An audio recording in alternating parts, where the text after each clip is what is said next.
Brittany and Joey's awesome vlog. Brittany and Joey's really awesome vlog. Yeah! So, today, obviously, we tried to do something a little more special with Brittany's entrance. Add a little, jazz hands. Brought to you by the magical power of Bunt. Yes, we are joined here by our, hold up our friend Brittany. We are joined here by our magical friend, Bunt Cake. Which is seriously majestic. It really is. It's like having some sex. Or a giant donut that you eat with a fork.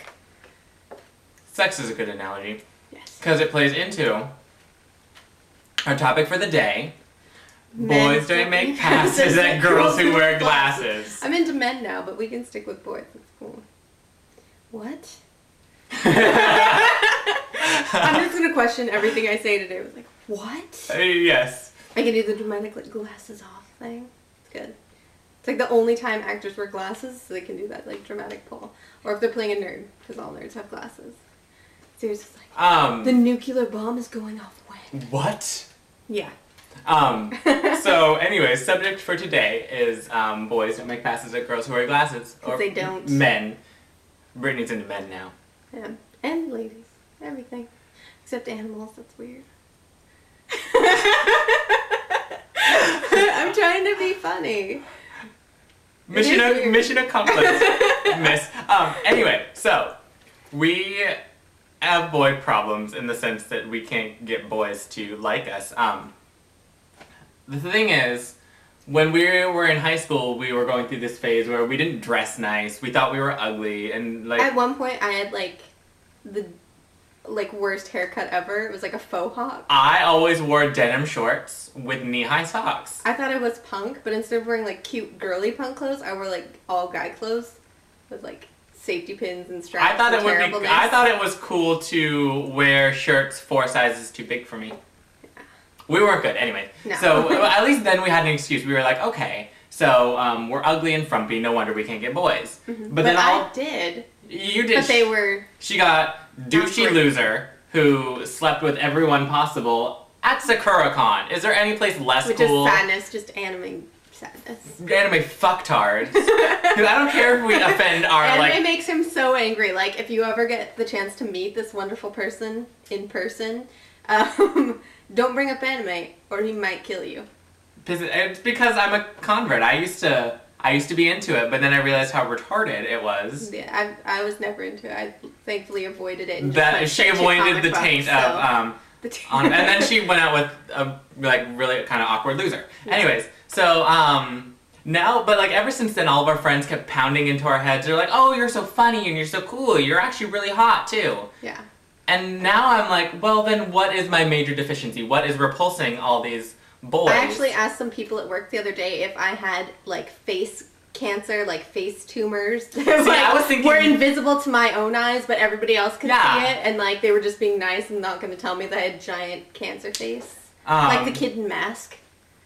Mm-hmm. Yeah. But so we don't understand. Like I have like maybe 3 prospects working for me right now, but I mean I don't want to say because invariably now that I've said that, it's all gonna fall through. But I'm just saying I don't want to say much right now until I know more, and I also don't want to like run the risk of like hurting anybody's feelings. And the fact that all the guys I meet are at Walmart means that all of my prospects will eventually, if they have not yet, substantially disappoint me in many ways. So, yeah, it's just, it's not the greatest place to meet potential guys.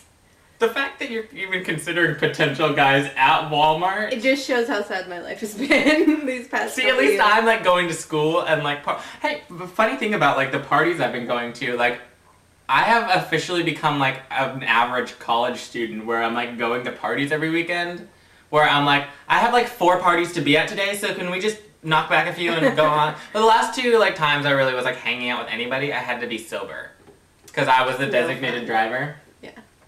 So, like, everyone else was having so much fun, and I was like, man, hanging out with drunk people is not fun unless you're drunk. So, but even then, like, no boy. I did have a little drama, like, but, I mean, not much. Like, this is the first time I've ever really had drama. I don't usually have drama. because I'm not about that. But yeah, so we can't really. Boys aren't really much with the digging us these days. I don't know. And you know what it is? I haven't had a boyfriend since I started reading comic books early, and I think maybe there's like this smell that comes off the comic books that surrounds us that like we can't tell because we've been drenched in it for so long. But like boys are like, oh my god, smart nerdy girl. It's intimidating or something. So I had. That's definitely a possibility. Yeah, I just think of all the weirdest scenarios. Cause no, I mean, there couldn't be anything wrong with me. Yeah, it's a good thing that we have an excuse for it. See, I don't understand. Like, I don't know, men don't like me. I'm right there with you, sister friend. It's okay.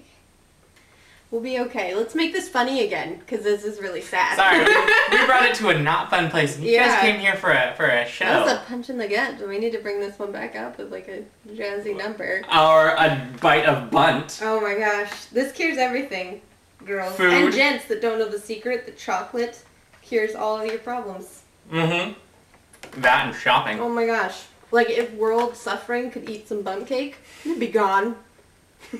War in Iraq, Bunt Cake. Crisis in Darfur, Bunt Cake. Racist, Bunt Cake. Everybody, Bunt Cake. Tibet and the Dalai Lama's exile, Bunt Cake. That was a little inappropriate. No. Well, I mean, if it was non-dairy. Non-dairy Bunt Cake? That can handle any genocide. Yeah. The other things that we've been talking about, other than boys, because we're starting to run out of time, is nobodies. We literally planned out like the next 10 years of storylines. It was great. Oh my god, it was amazing. Like we decided to stop because we had more story to go on, but we're like, this is... We set it up for good, but yeah, 10 years. This is so much. Like we got a lot of good characterization done, a lot of good story. Yeah. We're set. Like the first volume is going to be like 3 years alone. Mm-hmm. And then like the second volume has endless amazingness. Yeah.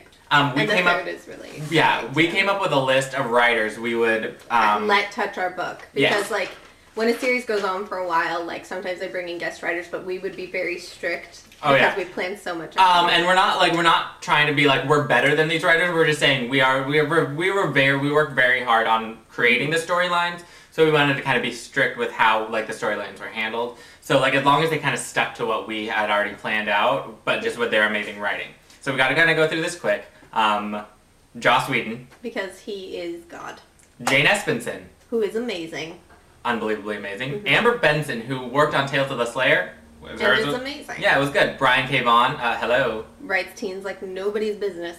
Kevin Smith, because it's Kevin Smith. Rosario Dawson, because of Cult Crimes Task Force, is amazing, and she's amazing. What's up? And if you haven't read it or seen her, you are missing out on life, my friend. Yeah, you're dead. Inside. Marty Noxon and David Fury, both two great Buffy writers. Amazing. Drew Goddard, who started in the 7th season and still made a huge impact where like he got fans from it. Yeah, and then did Wolves at the Gate for Buffy season 8, and it was amazing. Mm-hmm. Okay, gotta go through this quick. Stan Lee. Because he's Stan Lee. It has to. Greg Rucka's, he did this really good Wonder Woman story called The Hecate where she boot stomps Batman. Okay, gotta go through this fast. Grant Morrison, Seven Soldiers of Victory, enough said. Tarantino. He's Tarantino. Diablo Cody, Read Candy Girl, you'll know why. Mm-hmm. Tina Fey. She's Tina Fey. Laura Neitlinger, she was a consultant and a writer for Will and Grace. And was also on Saturday Night Live. Mm-hmm. Wow. Terry Moore, amazing. Mm-hmm. Strangers in Paradise and Echo, read it. Tim Minear. Worked on Angel and Firefly. Amazing. Philip Pullman, The Golden Compass. Amazing. Awesome. Seth MacFarlane. He's just Seth MacFarlane. And the person who is the most realistic on here is Amber Matson. Alright, this has to go really quick because we are out of time. Solomon, we decided should be played by Seth MacFarlane because it's amazing. September. If we get a movie. Yeah, in September it should be played by Adam Bush because Buffy amazingness. Sunday, Scarlett Johansson because of blonde hotness. And Niyati, despite the fact that she's Indian and Rosario Dawson's like Mexican. Or like Latina and amazing. She should play Niyati. Yes. But we are officially out of time. So we're gonna go eat some more Bunt Cake. Spend some time with the Bunt. Love you guys. Bye. Okay. Yeah. You can cut the end. Mm-hmm. Cut it down.